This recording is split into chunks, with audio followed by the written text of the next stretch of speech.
Ministerios Cristianos Casa presenta Ministerio de Sanidad y Libertad en Cristo, bajo la conducción de la licenciada Ligia de Lexáenz, orientadora familiar y matrimonial. Bienvenidos.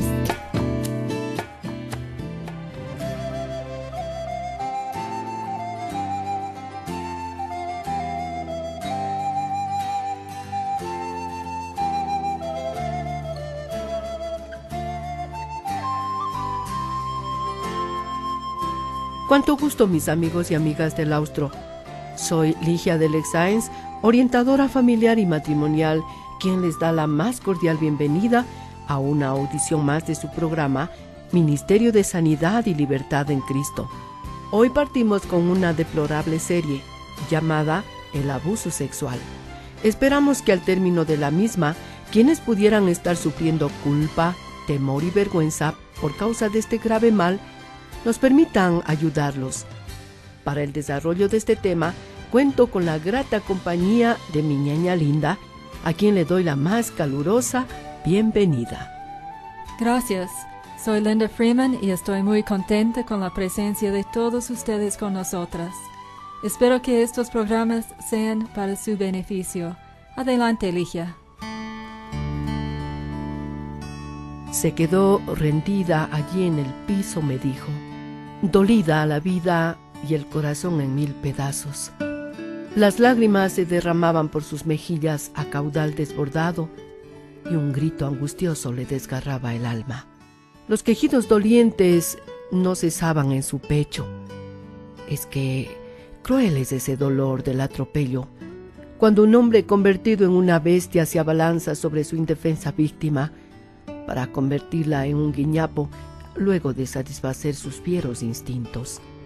Sin el más mínimo remordimiento, el monstruo se va consumando su acto de violencia sexual, dejando a su paso la huella que marcará para siempre la vida de aquella pequeña vida desgraciada.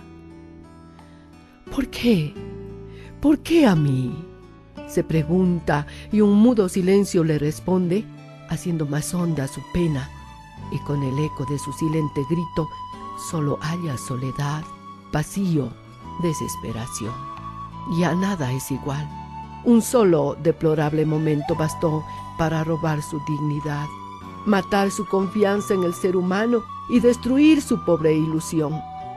Sin honor, sin esperanza, una terrible vergüenza le quema el rostro y una culpa sin culpa le remuerde la mente.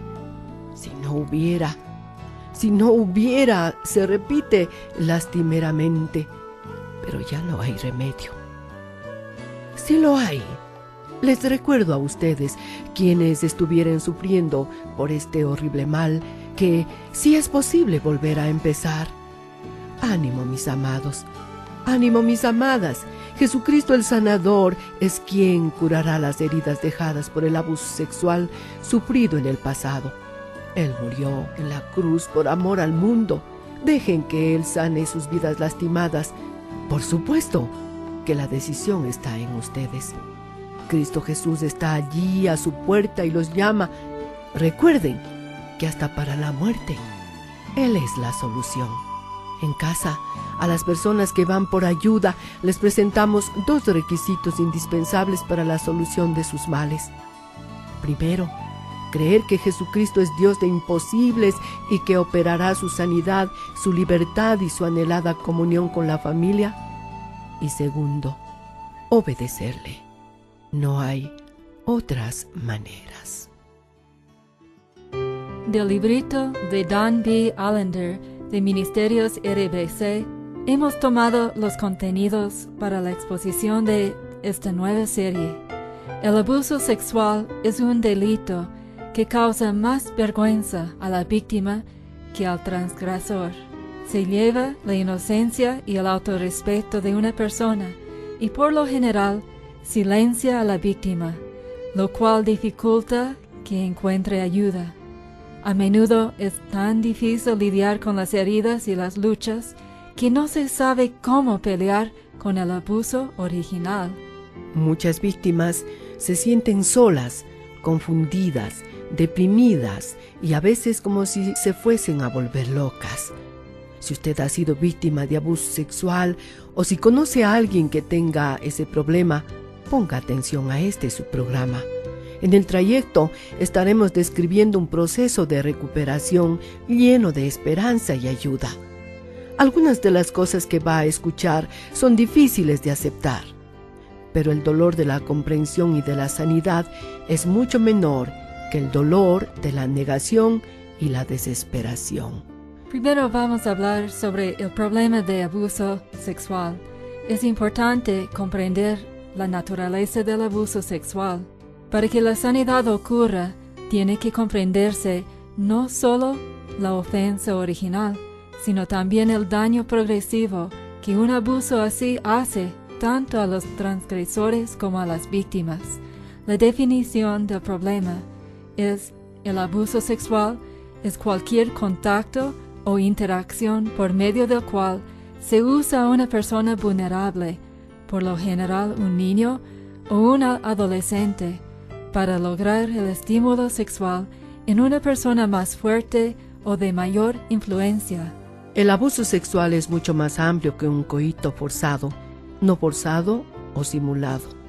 Incluye cualquier tipo de toque, roce o palmadita que tenga la intención de despertar el placer sexual del transgresor. Puede también ser una interacción visual, verbal o psicológica en la que no haya contacto físico. Por ejemplo, el abuso sexual visual puede incluir exponer a la víctima a la pornografía o a cualquier otra escena sexualmente provocativa, incluyendo exposición mientras la persona se baña, practicando el acto sexual o diferentes grados de desnudez. El abuso sexual verbal implica un intento de seducir o de avergonzar a un niño por medio del uso de palabras sexuales o sugestivas. El abuso sexual psicológico incluye interacciones en las que se usa a un niño regularmente para que desempeñe el papel de un cónyuge, confidente o consejero adulto.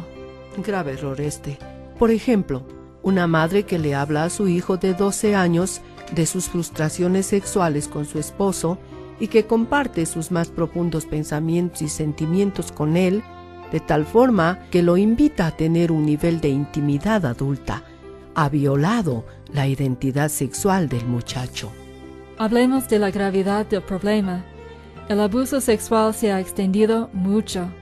Las investigaciones sugieren que a la edad de 18 años, 1 de cada 3 mujeres habrá sido víctima de un contacto sexualmente abusivo, y en la población infantil la crisis es más aguda. Aumenta la proporción a 1 de cada 2, lo cual hace que las mujeres pregunten secretamente: ¿por qué me escogió a mí para hacer esto? Las cifras para los hombres apenas empiezan a conocerse. Los hombres son aún más reacios que las mujeres a admitir el abuso. Sin embargo, al igual que las mujeres, las víctimas masculinas están obsesionadas con preguntas no justificadas, pero perturbadoras, acerca de su propia sexualidad. Una vez se sugirió que solo el 2% de los hombres era víctima de abuso sexual. Estudios más recientes indican que la cifra aumentó escandalosamente a un 33%. ¿Qué te parece, Linda? Bueno, las razones del problema actual son algunas, ¿no? Las historias que están empezando a conocerse revelan un legado de vergüenza que no es nuevo. En muchos casos, los que han cometido abuso sexual fueron víctimas de sus padres o de sus abuelos.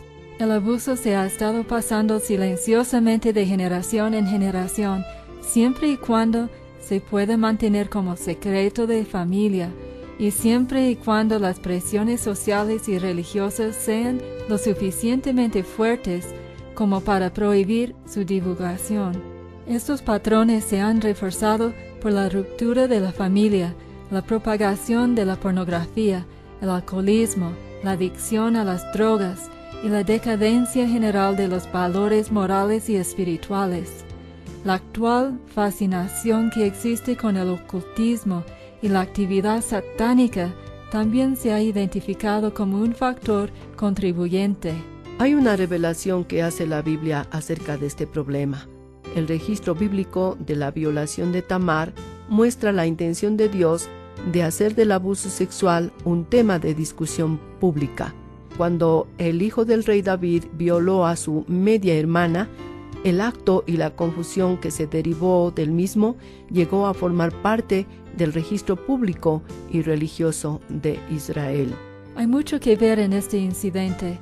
Tenemos a un hermano lujurioso, una hermana vulnerable, un padre pasivo y la seducción de la inocencia. Tenemos la vergüenza consumidora de la víctima, el desprecio del transgresor y la violencia resultante de una familia dividida contra sí misma. Algunos dirían que la confusión no se hubiera producido si Tamar se hubiera quedado callada. Eso no es verdad. Tamar demostró su aflicción abiertamente porque su hermano le había hecho daño y porque él no quería aceptar la responsabilidad de su pecado. Haberlo mantenido en secreto hubiera dado lugar a que la maldad de Amnón quedase sin exponer y le hubiera permitido hacer a otras lo que hizo a Tamar. Puesto que Amnón no quiso admitir su mala acción ni procurar el perdón y la restauración, la amargura familiar aumentó. 2 años más tarde, otro de los hermanos de Tamar buscó la venganza. Absalón mató a Amnón, provocando así el caos en el reino de David. Un temblor de abuso sexual que sacudió una vida produjo marejadas en el alma de Tamar y en un número incontable de vidas. El hecho de que Dios haya incluido este acontecimiento en el registro de su palabra nos ayuda a ver lo importante que es ver el terrible daño que causa el abuso sexual. Por eso, si usted es una de las víctimas de abuso sexual y está sufriendo calladamente porque no sabe cómo buscar ayuda para su conflicto, por favor le rogamos que acepte nuestro deseo de caminar a su lado en el proceso de su sanidad interior. Dios conoce su dolor y este es el momento de darse la oportunidad para que Él le sane y libere de esa cárcel terrible de culpa, vergüenza y desconfianza. En Ministerios Cristianos Casa le ofrecemos nuestra ayuda. Toda orientación familiar es gratuita y está basada en principios bíblicos con apoyo de la psicología. Nuestra oficina está ubicada en Francisco Calderón, 291 y Javier Loyola, a 3 cuadras del Colegio Manuel J. Calle. Atendemos de lunes a sábado desde las 3 de la tarde con cita previa llamando a nuestros teléfonos 2848-321 o el 2860-829. Este mensaje fue el primero de la serie Abuso Sexual. Hoy vimos la introducción. Mañana veremos un poco más de este tema. Gracias por su amable sintonía. No se pierda la segunda parte. Dios mediante mañana estaremos a esta misma hora y por esta misma emisora. Estamos cordialmente despedidos. Hasta la próxima. Bendiciones.